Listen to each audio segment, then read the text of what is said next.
It's Hoops Freak Fensty here on YouTube at Hoops Freak Fensty. Thank you all for hanging out with me. I'm Justin Fensterman, and it's time to once again talk about one of the greatest generations, eras in sports, 1990s NBA after Showtime. But before the era of the shoot first point guard, there was the rise of the NBA, all from the 1990s. You can follow me at Fensty Sports, Fensty Sports on X and Instagram. And every week, a new story from a great time in professional basketball. I'm obsessed with the NBA, and one of the teams that I was very obsessed with growing up, especially growing up on the east side of town in the country, the West Coast teams had me lit for the NBA, including the Seattle SuperSonics. A lot of people, a lot of NBA fans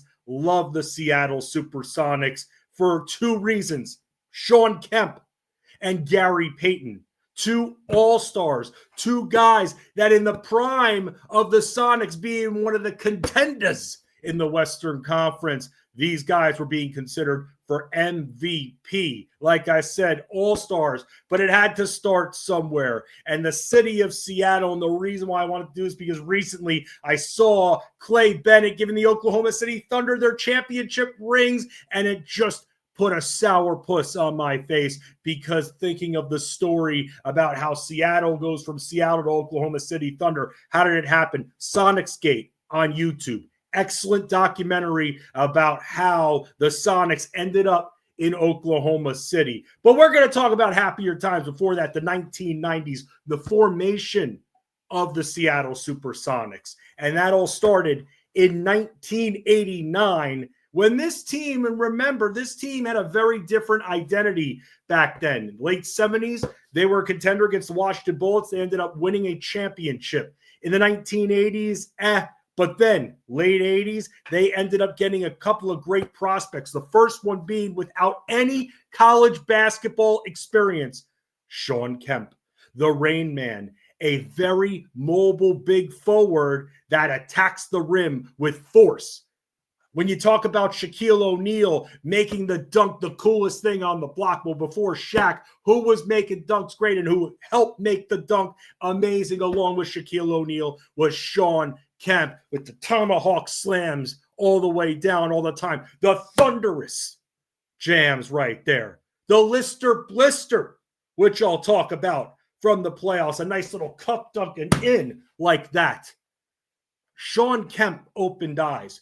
Shawn Kemp took 5-6-year-old kids like me and made me go, whoa. Just so impressed with the way he can move, the way he could score.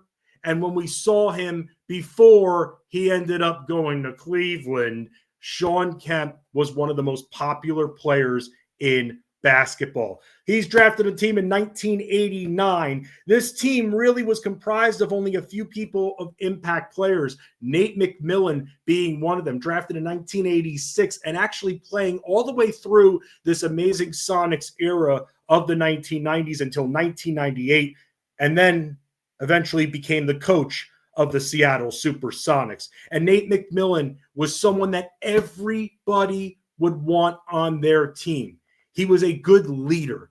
He wasn't this flashy scorer. Point guards back in the 1990s, they weren't like what we saw. They weren't like what we saw late in the decade when Allen Iverson was starting to become Allen Iverson, AI the answer.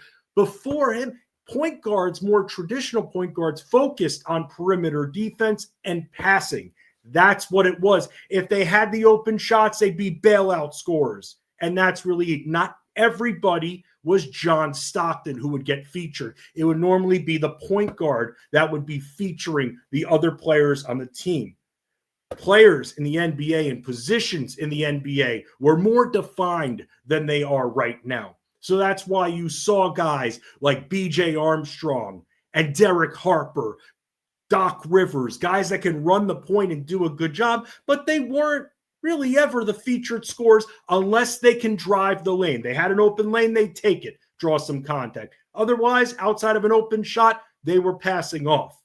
So with that, Nate McMillan, very good at that and a very solid defender. So as this team starts to build now, you go to the first year, a 500 season that Seattle had. Just okay, though, and that's it. But then in 1990, 1991, that's when the building started to happen.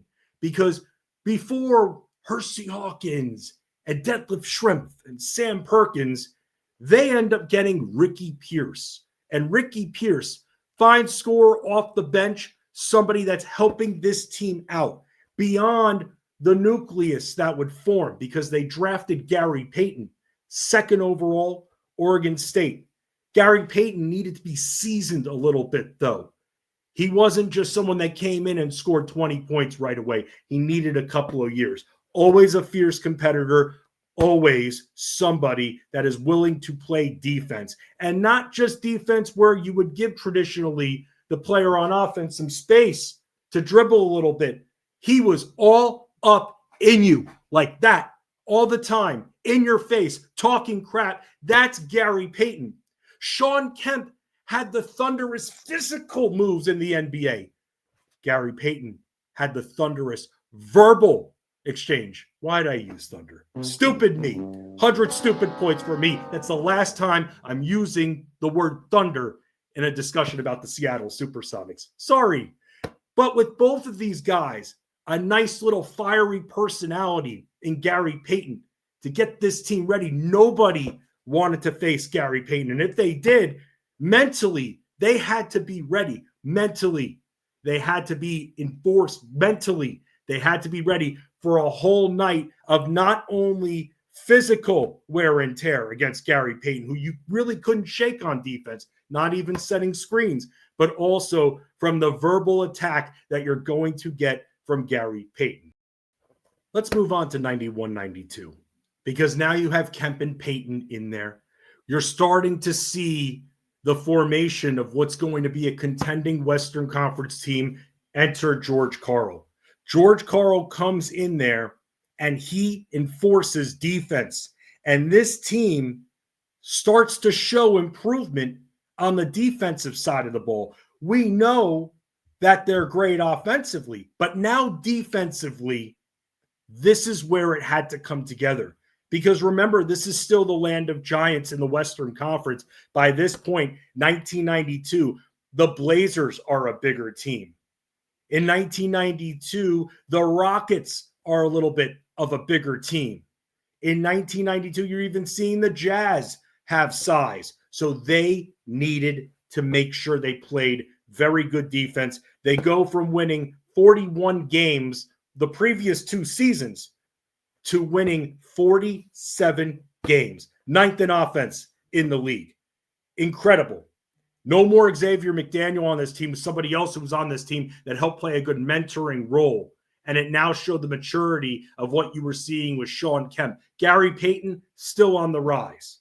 Still on the rise. 1991-92, in the playoffs, they end up beating the post-run TMC Golden State Warriors. Check out previous episodes of Hoops Freak Fensty, where I discuss the amazingness of the short-lived run TMC era of Golden State. They beat them, and that includes one of, if you ask any NBA historian, one of the most memorable dunks from Shawn Kemp, Alton Lister, also known as the Lister Blister, where he cuffs the ball with one hand, slams it home, knocking Lister to the ground, and then kind of giving him the point after that. Today's NBA, you'd be teed up because, yeah, today's NBA.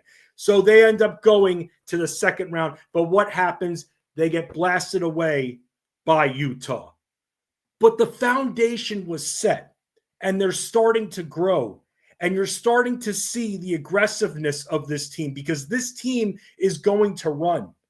And this is the beginning, just like with other teams like the Orlando Magic, starting to realize, well, let's run and gun, but let's stop at the three-point arc and then take some shots. You were starting to see George Karl incorporate less traditional style of plays in the NBA and letting these guys freaking run. A lot of power forwards and centers didn't have the speed back in the 1990s. Shawn Kemp, when he was in shape, had that speed, able to run the floor coast to coast. Hard to guard a guy that's always on the run, always moving around, not just lining up in the post, raising his hand, give me the ball, 3 dribbles, and then boom, try to lower your shoulder, get positioning, and then put it up. It wasn't like that with him. Shawn Kemp was all over the court. Wasn't a three-point shooter, but anything inside the arc, he would find his way to get to that low block, and that's what made Shawn Kemp oh so special. And speaking of oh so special, so in 1993, a lot of people remember 93 for Jordan versus Barkley. Well, that almost didn't happen because this Seattle SuperSonics team that ended up trading midseason for Sam Perkins, somebody who helped usher in the floor-stretching big men because he was able to shoot threes. He didn't average crazy stats, but he was able to shoot threes, Sam Perkins. That helps things out a little bit. Another weapon, space the floor. He's going to get open shots. Early in his career, no one was guarding this guy. No one stepped out. Oh, big man's not going to shoot. He shot. That's what he did. High percentage shots. What does a player like that do with a complimentary big man who's all post?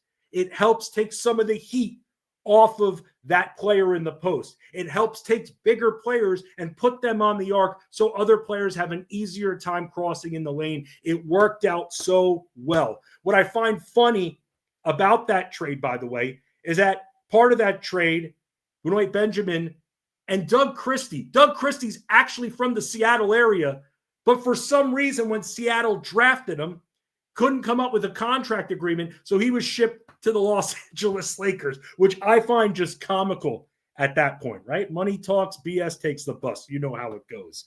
But when you're looking at Shawn Kemp, who is now an all-star, 10th in the MVP voting, you're seeing the further growth of this organization.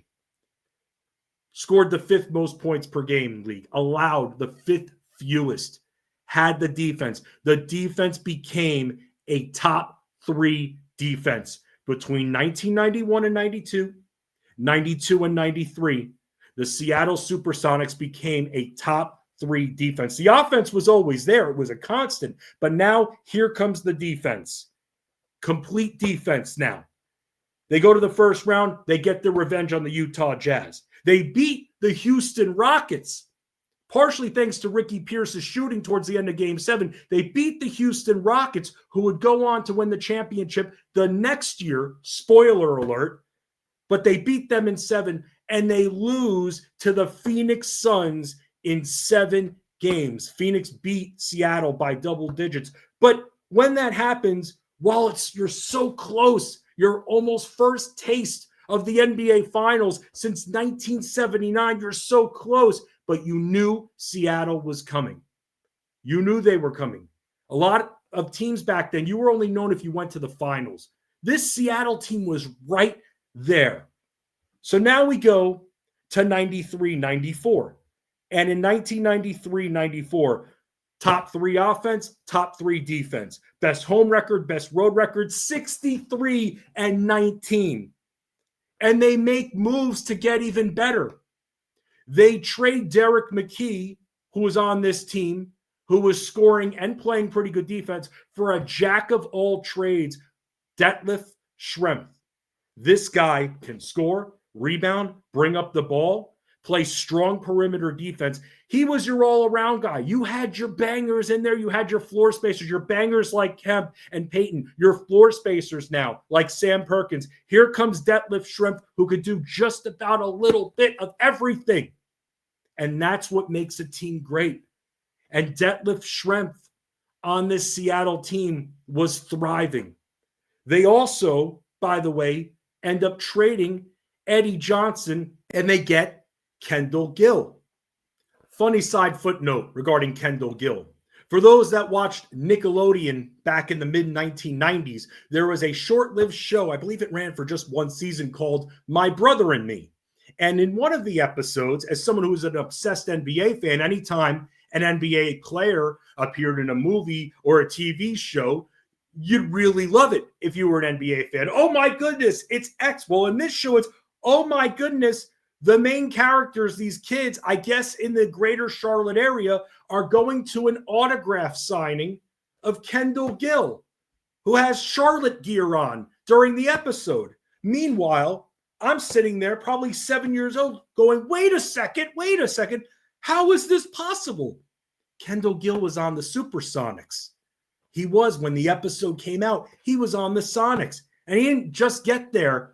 And that was the day I learned that not all, in fact, not many episodes filmed for TV shows are actually live, because Kendall Gill being on the Hornets, I always thought that those episodes were live back then. Well, that proved that because probably when it was filmed, Kendall Gill was still a member of the Charlotte Hornets, which he was until the 1993-1994 campaign.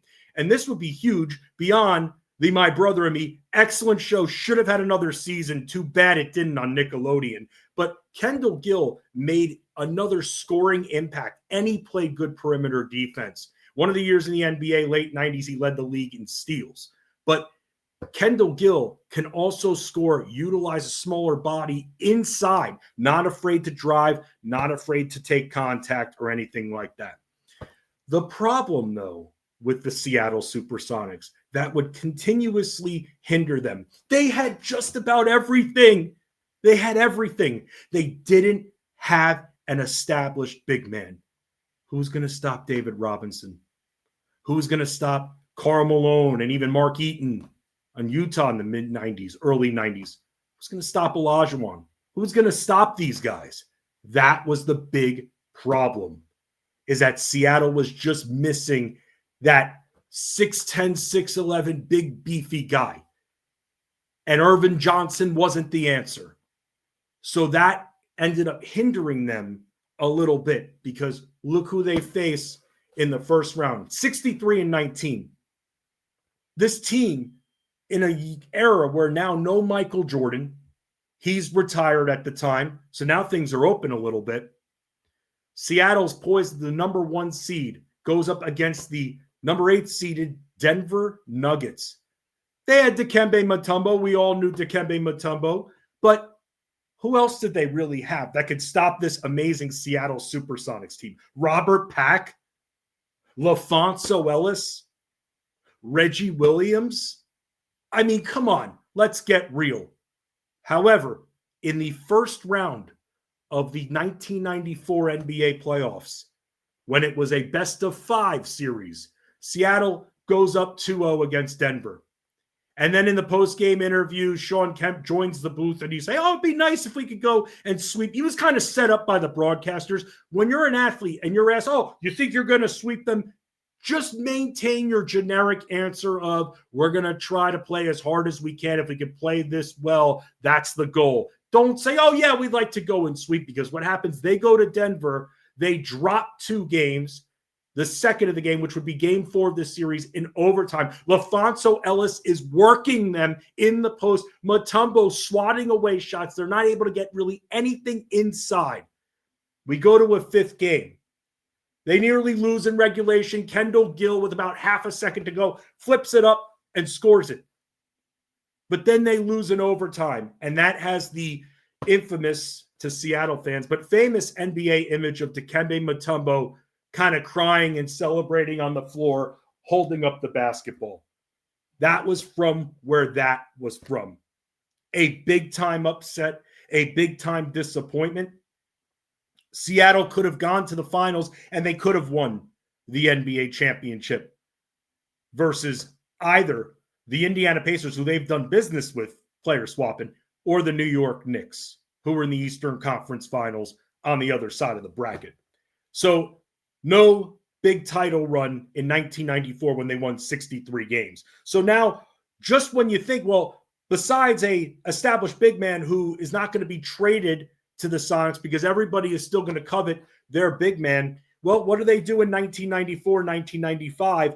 They end up adding a guy named Hersey Hawkins. They ended up beefing up more defense and scoring. Hersey Hawkins can shoot, and that helped them out even further when it came to that.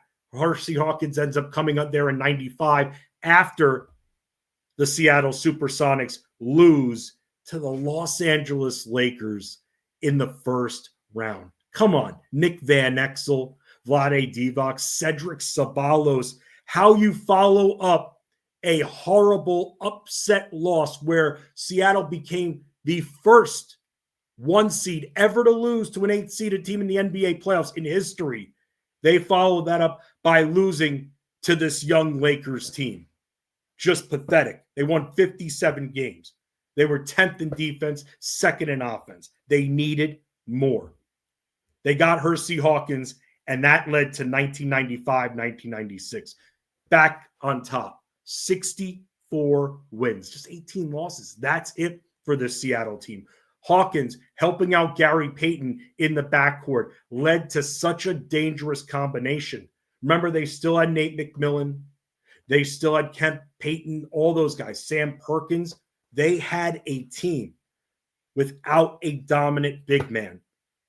They beat the Kings, they beat the Rockets, they beat the Jazz in the NBA playoffs, going to the finals to face the Chicago Bulls, who won over 70 games in 95-96. Michael Jordan's first full season back from his retirement. Came back 94-95, played the final month or so, and the playoffs. But this was his first full season back. The Bulls got Dennis Rodman, and that became a problem for Seattle because not only did the Bulls have big beef with Luke Longley and Bill Wennington, but they also had Dennis Rodman, someone who's very tough to keep out of the post, someone who's very good at guarding other players in the post and getting to them and being physical without necessarily fouling every single play. That's the beauty of Dennis Rodman, and the Sonics just really couldn't handle that. They couldn't handle what the Bulls had up front.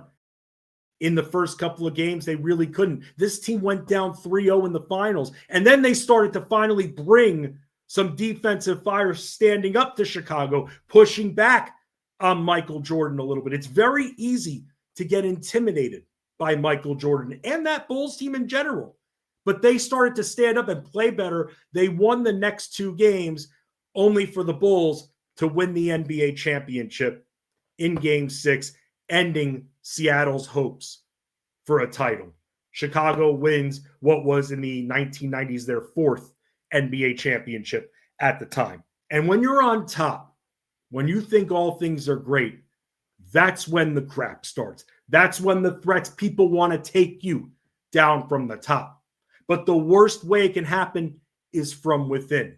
Shawn Kemp wanted a new contract.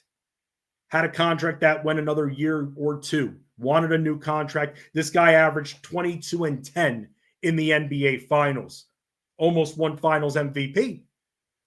Except because of Sonic's obsession with getting a big man, they signed Jim McIlvaine?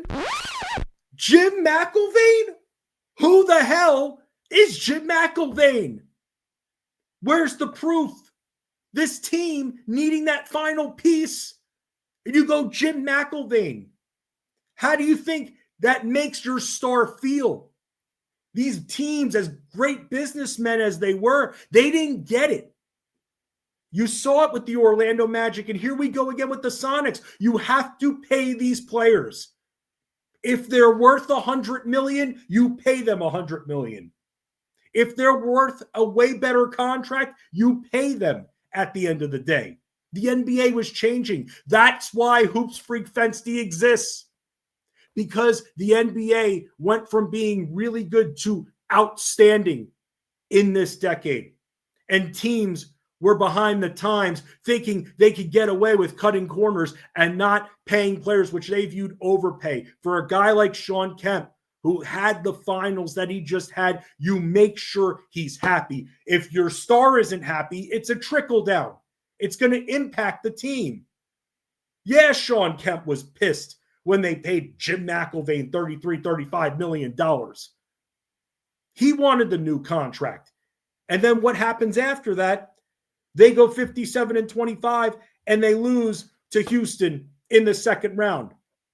The reason they get Jim McIlvaine to beat teams like the Rockets. They lose to the Rockets in the second round. And that's just how it began. Shawn Kemp ends up getting traded after the 96-97 season for Vin Baker. Vin Baker, who once he got to Seattle, I mean, when he was with Milwaukee, okay, he was pretty decent. Gets to Seattle, though, everything changed. His work ethic changed. He wasn't that all-encompassing big man after his first season and a half. Shawn Kemp no longer a part of the Sonics. When I would see Shawn Kemp in a Cleveland Cavaliers jersey, it would make me cringe. It would make me sad. That guy was supposed to be a lifelong member of the Seattle SuperSonics, like Nate McMillan was. But no, because they wouldn't pay him, he grew disinterested with the franchise. And then what ends up happening here, yeah, they're able to still win 61 games post Shawn Kemp, but they didn't do anything after that. And that was the end pretty much of the Seattle SuperSonics. Really, the prime range for them was about 92 to 98. Really 92 to 97, but 92 to 98. Another player with contract issues, Gary Payton in the early 2000s. I remember I was at Disney World and I found out that Gary Payton got traded to the Milwaukee Bucks for Ray Allen. Ray Allen? Let's not get it twisted. Ray Allen, before Stephen Curry, the best pure shooter of all time. But you had Gary Payton there, someone who was able to connect with the fans. Shawn Kemp connected with the fans. That's how good they were. And because of that, because of money, because of not respecting your superstars, which we've seen so many times in sports, this Seattle SuperSonics team was broken up. And I'm just very appreciative that we got to see greatness. We got to see a nice run and gun team, but we also got to see how exactly a team works, because this team, the way it was assembled like a puzzle, where you had your spacers like Sam Perkins, you had your strong defenders, which George Karl wanted in Payton and Hawkins. You had Detlef Schrempf, who could do just about everything. You had Shawn Kemp there. And if maybe they had a little bit more size and beef in the post, maybe that could have taken them over the hump. But could they have gotten there without that piece? Maybe they could have. But because of the Shawn Kemp contract issue and them bringing in Jim McIlvaine, which their former general manager admits was a wrong move at the time, but they were desperate, they isolated and alienated their best player. And that was their fault. You saw it with the Magic with Shaq, and you saw it here once again. What ended up happening, by the way, pretty much the same year, which is wild, with Shaq and Shawn Kemp. Pay your superstars, and that Seattle team would have been a contender, maybe even going into the 2000s.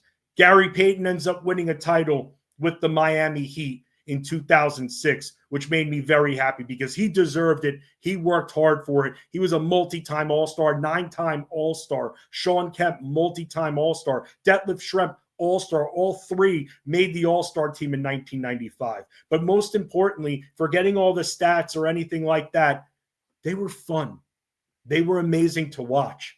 And as someone who was on the East Coast, the impact they made all the way in the Northwest in Seattle, where it rains every single day, they were special. They were fun. And that's why whenever I can, I watch any kind of film and highlight packages I can, because the Thunders are stuck. I said it again, Thunder. But that's how you describe Shawn Kemp's dunking ability. Weird what this team became. The Seattle SuperSonics, save our Sonics. I hope one day the NBA is back in Seattle, but the Seattle SuperSonics, Kemp, Payton, Schrempf, Perkins, Hawkins, Pierce, McMillan, they were a lot of fun. And that's why we're freaks of the NBA. See you freaks later.